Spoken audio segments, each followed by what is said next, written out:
Today we'll add sound effects to our game. Mainly, we'll add 8 sound effects and have them be played in sync with the player's different animations in the game. So let's do that. First, we need to download the audio clip files that are gonna play different sound effects in our game. And we're gonna be using the actual Temperan sound effects because we are learning how to build a Temperan clone. So I believe that this falls under fair use of these sound effects. Open up your browser and go to sounds/resource.com. This website has thousands of sound effects pulled from actual games and uploaded freely here in high quality. So let's go to the search bar and search for Temperan. And let's look for it in the mobile genre. Hit search again. Here it is, Temperan. Go ahead and click on this title. Under miscellaneous, click on sound effects. Click on the zip banner and download the sound effects files to your computer. Now let's go back to the Unity editor and import the sound effects files as assets. We want to go to the main project's assets folder and create a new folder called sound effects. Double click it. Now go to your file explorer and locate the newly downloaded sound effects zip file on your computer. Extract it and then drag the extracted folder to the sound effects folder we've just created in the Unity editor. Double click it and here are all the sound effects audio clips imported in a .wav audio file format. If we click on, say, the grunt sound, then we can listen to it in the preview from its inspector window. Now we want to play these sound effects from the player controller script so that they can be synced with the player different animation clips.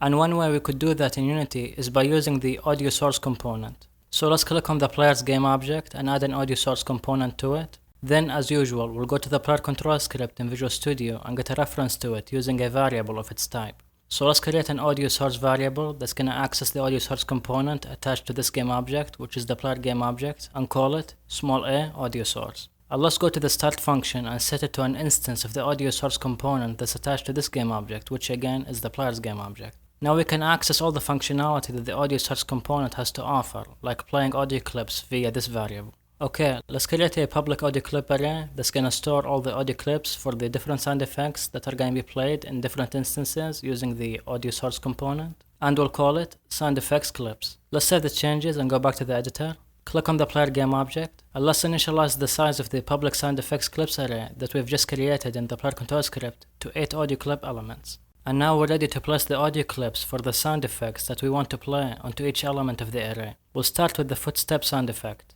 So let's look for the footstep 04 audio clip in our project assets folder using the search field. Here it is. I believe that this is the first time we've used the search tool to search for an asset somewhere in our projects folder. It's really useful and perhaps we should utilize it more often. Also, we can restrict the scope of our search to just the sound effects folder by clicking on its name here. Okay, now drag the footstep 04 audio clip onto the first element of the sound effects clips array. This audio clip is actually part of the standard assets package that we've imported a couple of tutorials ago. Now let's look for the splat sound clip and store it in the second element of the sound effects clips array. And we'll put the scream sound in the third element. Continuing in the same manner, we'll place the grunt jump sound in the fourth element and the grunt jump land sound in the fifth element. Also, put the slide sound clip in the sixth element. The turn sound we'll put in the seventh element of the array. And finally, the coin sound will be stored in the 8th element of the sound effects clips array. Save the changes and go back to the player control script in Visual Studio so that we can play these audio clips appropriately in the game from the sound effects clips array. First, we'll play the turn sound if the user turns either right or left. So let's go to the if statement that checks if the user has hit the G key on their keyboard and play the turn sound after the switch statement. Type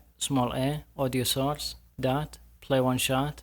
Open a pair parentheses, and now we should put the audio clip that we want our audio source to play, which is the turn sound effect, stored in the 6th element of the sound effects clips array. Now this play one shot method has an additional optional argument that controls the volume of the audio clip being played. So let's play our clip at 40% volume, because by default the play one shot method plays audio clips at max volume, which is way too loud.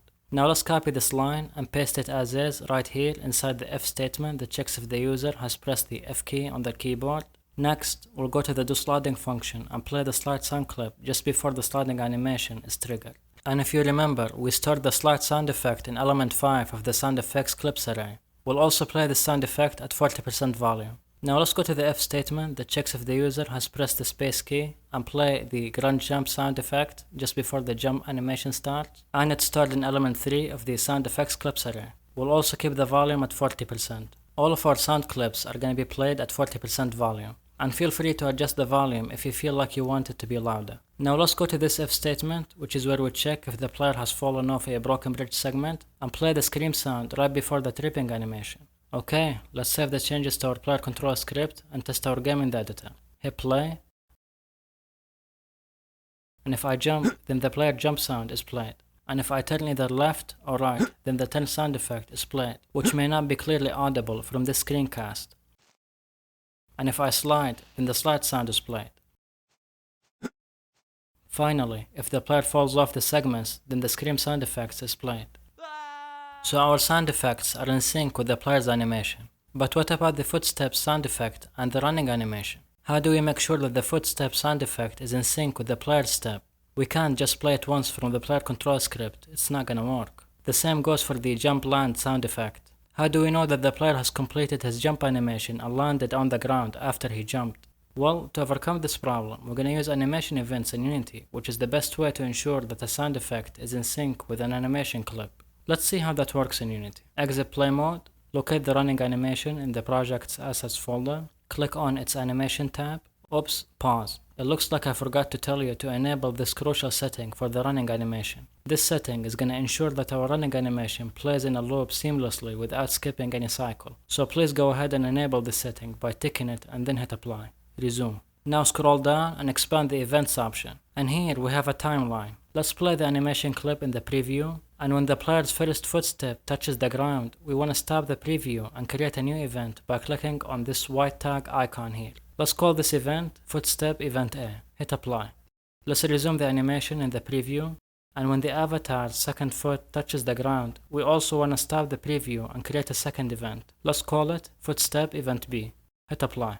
Before we play the footstep sound effect at the occurrence of these two events in the player control script, let's repeat the same process for the jump animation. Namely, we want to create an event at the time of the player's landing so that we could play the ground jump land sound effect. So let's select the jump animation and then go to its animation tab, expand the events option, and then play the animation in the preview. Let's wait for the avatar's first foot to land on the ground. Right here. So let's pause the preview and create a second event at this instance in time of the jump animation. Let's call this event Jump Land Event. Hit apply.